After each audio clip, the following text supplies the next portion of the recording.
15 días después del alzamiento de los holguineros en 1868, tropas mambisas entraron a la ciudad y uno de los jefes independentistas era justamente el general Julio Grave de Peralta. Dentro de la periquera estaba nada más y nada menos que su abuela, María Josefa Cardet, a quien todos llamaban la Pepa. En emisiones anteriores hemos narrado la historia de la Pepa Cardet, que fue la desalmada abuela de los generales por la independencia de Cuba, Belisario y Julio Grave de Peralta. Don Paco de Zayas fue el teniente gobernador colonial en Holguín durante todo su periodo que más construyó en este pueblo. ¿Qué relación existe entonces entre don Paco y la Pepa? Ella, para ser importante, lo necesitaba a él. Don Paco se casó con la Pepa. Bueno, César, más allá de lo agresiva que ella fue con sus esclavos, nada justifica las tantas veces en que has dicho que la Pepa Cardet era una mujer desalmada. Verdaderamente. Ella se convirtió en desalmada después que quedó viuda. No hubo gobernador colonial en Holguín que hiciera más y mejor por el pueblo y su jurisdicción que don Paco. Pero al final, como siempre ocurre, él murió. Pero ¿será verdad que todo tiene que ver con un mejunje que se bebió por casualidad? Al menos eso es lo que dice César. Pero eso es una leyenda. Y las leyendas no tienen pruebas. Pero lo que sí cuenta la historia es que los esclavos prepararon un bilongo para que lo bebiera la Pepa y sin embargo fue don Paco el que se lo bebió. Ciertamente, y una cosa, cuando don Paco murió, la Pepa únicamente había cumplido 40 años. Con 4 décadas una mujer está, vamos a decir que en la flor de la vida todavía. Y además una viuda joven, plena, rica, que al lugar más lejos al que había ido era Jibara. Pero después de eso, ¿qué fue lo que pasó? Porque muerto don Paco, la Pepa podía recorrer el mundo si quería. Y eso fue lo que hizo. Aquí estaba su casona, la cerró y se fue a La Habana. Me has dicho muchas veces, sobre todo en la anterior emisión, que la Pepa fue una mujer desalmada, pero ser viuda, joven y rica, que se va a La Habana, no la convierte en eso, César. Sí, pero ahora te voy a contar qué fue lo que hizo allá en La Habana. Durante una mañana, allá en La Habana, la Pepa se entretuvo mirando cómo desembarcaban unos jóvenes que acababan de llegar de España. Eran quintos, o sea, eran militares que venían a cumplir con su servicio militar. Pero eso tampoco la hace una mujer desalmada. No, ella sencillamente vio bajar a los muchachos que venían a cumplir con su servicio militar y entre ellos a uno. Se llamó Luciano Martínez, tenía unos 20 años, alto, bien formado físicamente y la Pepa se enamoró de él. ¿Querría ella tener una relación con alguien así tan joven? Sí, lo que pasa es que él tenía que cumplir el servicio militar, a no ser que alguien que tuviera dinero pudiera pagar la suma millonaria para librarlo de la obligación. Estamos hablando ya no de una relación, estamos hablando de matrimonio. Casamiento.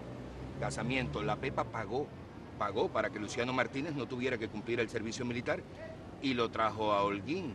Pero los hijos de ella se opusieron a aquel matrimonio. ¿Por qué? ¿Por una diferencia de edad? No. Sencillamente, la Pepa era rica.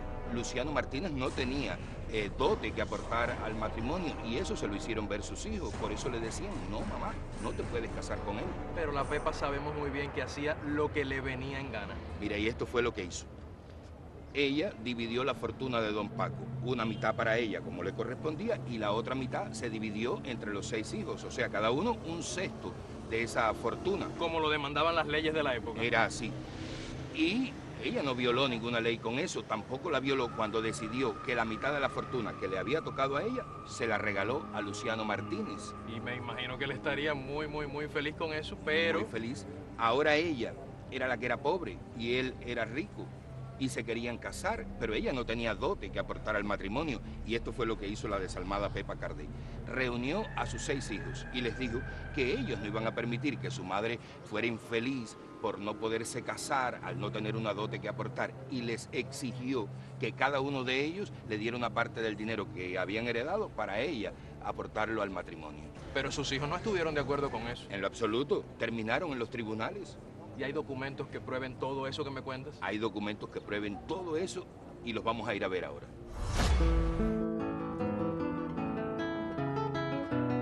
En este lugar se conserva la anotación hecha ante un notario holguinero el día 13 de enero del año 1845, lo que quiere decir que fue 8 años después de la muerte de don Paco.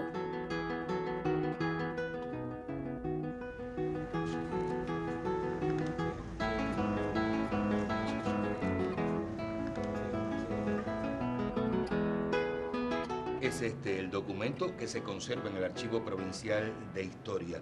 Es del día 13 de enero de 1845, por tanto, 8 años después de la muerte de don Paco. Dice aquí que uno de los hijos de la Pepa se niega a entregarle a su madre la cifra que ella le estaba exigiendo, 1.916 pesos. Bueno, en esta época quizás no sea tanto dinero, pero en aquella era toda una fortuna. Ciertamente. Y dice además que el juez les aconsejó a la familia que mejor las diferencias las resolvieran entre ellos, porque si continuaban se iba a producir un escándalo y les iba a costar mucho más dinero. ¿Todo se arregló, César? Dice aquí que sí, pero no es tan así. Los hijos de la Pepa siguieron oponiéndose a la madre, y más que ninguno, una de ellas, Rafaela de Zayas y Cardet. ¿Qué hizo ella? Ella no estuvo de acuerdo en darle el dinero que le correspondía a la madre y continuó el pleito, y la madre, en represalia, la desheredó.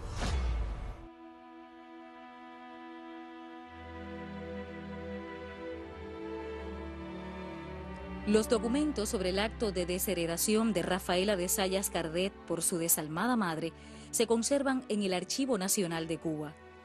En el voluminoso documento hay varias declaraciones de vecinos holguineros.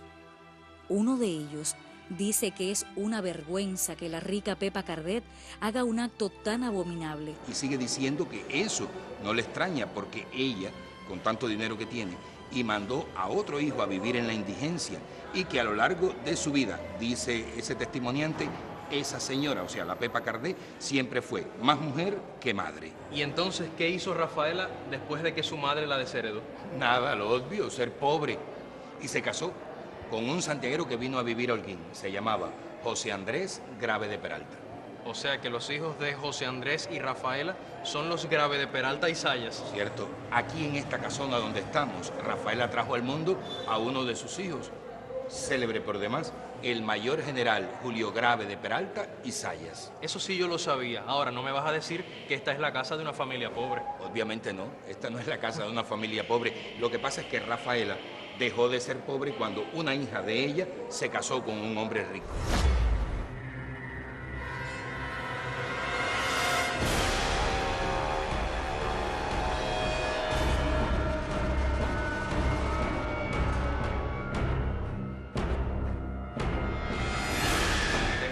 César, que en los inicios de la Guerra de los 10 años, Julio Grave de Peralta y sus seguidores entraron a Holguín.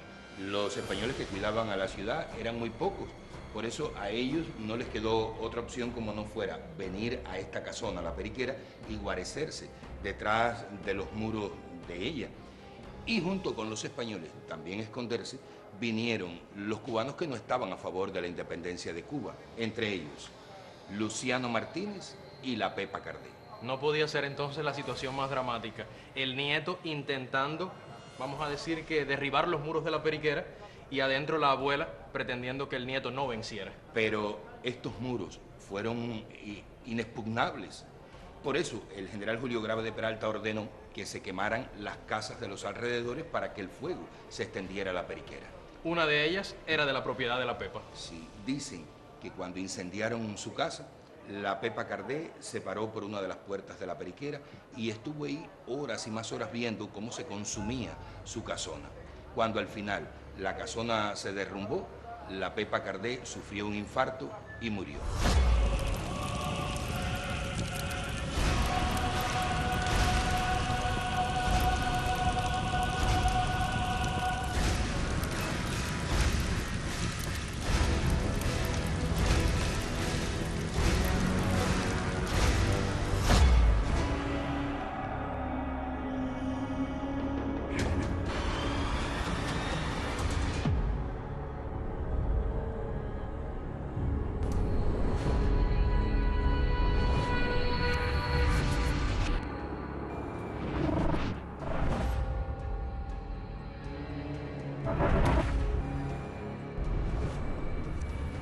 La tradición popular asegura que durante muchos años se vio el fantasma de la Pepa Cardet deambulando por los pasillos de la Periquera, pero esa leyenda se olvidó.